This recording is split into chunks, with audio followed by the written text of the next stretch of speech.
CPS Energy is encouraging the homeowners of San Antonio, Texas to plant trees for a couple of reasons. One of those is because we want to save energy.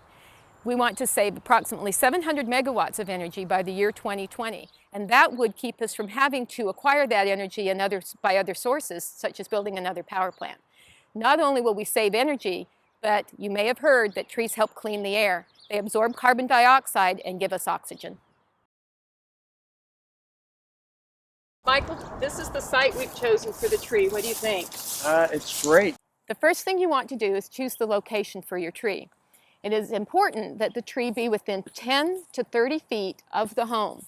You're on the southwest corner, which is perfect site for this tree. It will give adequate shade and cooling properties for the home. And this will be a wonderful site for the tree. It gives wonderful shading, cooling properties. The sun is more direct on the southwest side.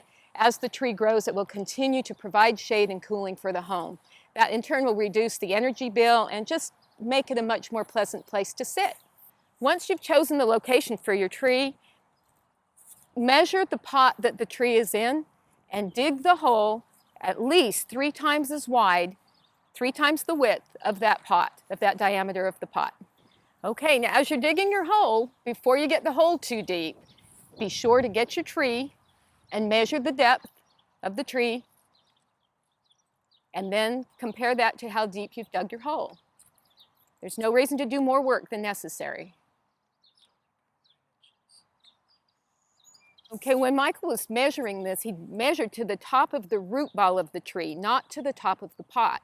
That's oftentimes different. The root ball is shallower. Now, this location is on a slight slope, so our depth should be measured from the top of the slope, not from the bottom. During the time that we're digging the hole, you should keep the tree in the container so that the roots do not dry out. We may notice that we have a round hole and a round pot. The shape of the hole does not matter.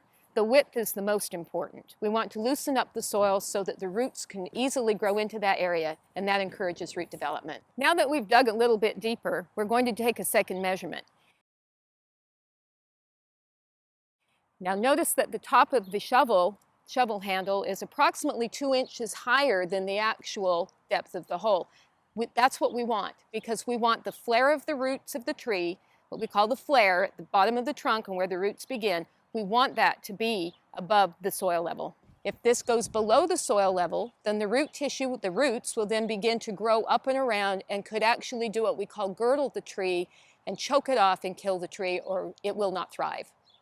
We're now going to check and make sure that we're at the depth. Remember, we talked about we're on a slope, that we're at the depth of the high side of the slope and not the depth of the low side of the slope. So we'll go ahead and measure that. I got it? Show it.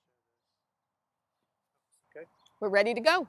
The tree we've chosen for this site is a Monterey oak and also known as a Mexican white oak. And we chose this tree above the other qualifying species for several reasons.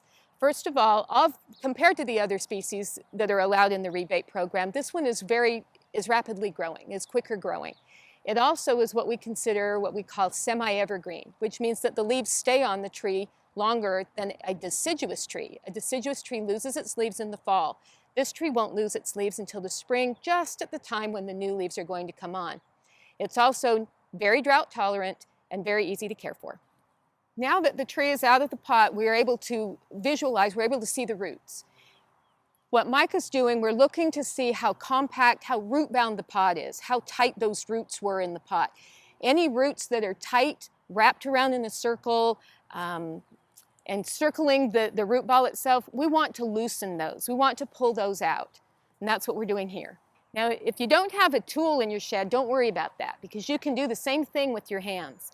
Whatever works for you. This tree, when it came from the nursery, had a supporting stake, a bamboo rod that was supporting the tree as it grew. We're going to remove that now.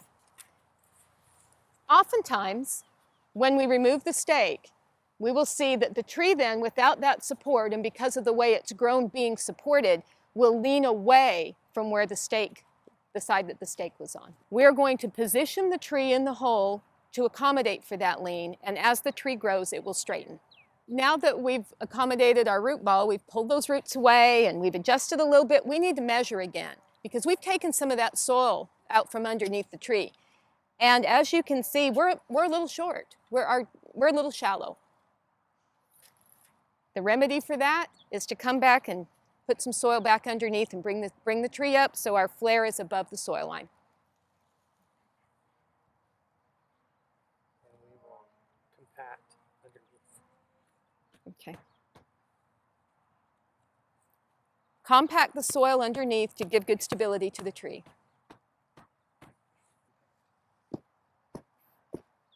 Bottom's good, be compacted, the sides are not. Okay. The bottom is compacted, it's nice and tight. We'll measure again. And we look good. It looks great. Okay, the next step is to backfill the hole, but only halfway. We'll add some water, agitate the soil, move it around a little bit, and the point of that is to get the air pockets out of the soil. At the same time we're adding water to the hole, we're adding water to the tree. We're watering the tree. Make sure we get the root ball good. We want to saturate the root ball, get the tree good and wet, make sure we have good water in the planting hole. Yep. The next step is to backfill the hole the rest of the way. It's always preferable to use the native soil, the soil that you took from the hole. Sometimes we call this tough love for the tree. It's got to get used to living in its home, being in the soil that it's expected to thrive in, without adding an amendment or fertilizers. And again, as we're backfilling, remember, we want our soil level to be that of the original soil level, not of the grass. So although it looks like this might not be quite enough soil, where did it go? We're going to bring it in, come up around the root ball. Remember, we're leaving the flare. Okay. And we're going to continue to water. Okay, you want to do done and then we'll water? What I want to do here. And last but not least, we're going to do a final step in of the soil. Not stomping and compacting tightly, but just a step in to allow stability and put our soil up against those roots. And when we've finished all those steps, we'll give it a final watering. Make sure all the soil is nice and wet. Make sure it's all up against the roots of the tree, and give the tree a good drink. And the last step in our process is to mulch the tree. Our mulch depth should be approximately 2 inches, and we want to be sure that that mulch is away from the flare of the tree. The mulch is going to help the soil and the tree hold moisture, and it gives a nice finishing touch. But again, we want to make sure that the mulch is pulled away from the trunk of the tree. The mulch not only holds moisture in, but it helps regulate the soil temperature. And it gives our tree, who's maybe in a little bit of shock from being transplanted from its nice pot to the hole in the ground, and new location, new site.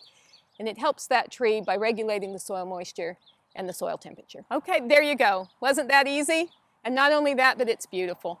We're cleaning the air, we're saving moisture, we're making our world a more aesthetically pleasing place, and this tree will be here for generations to come.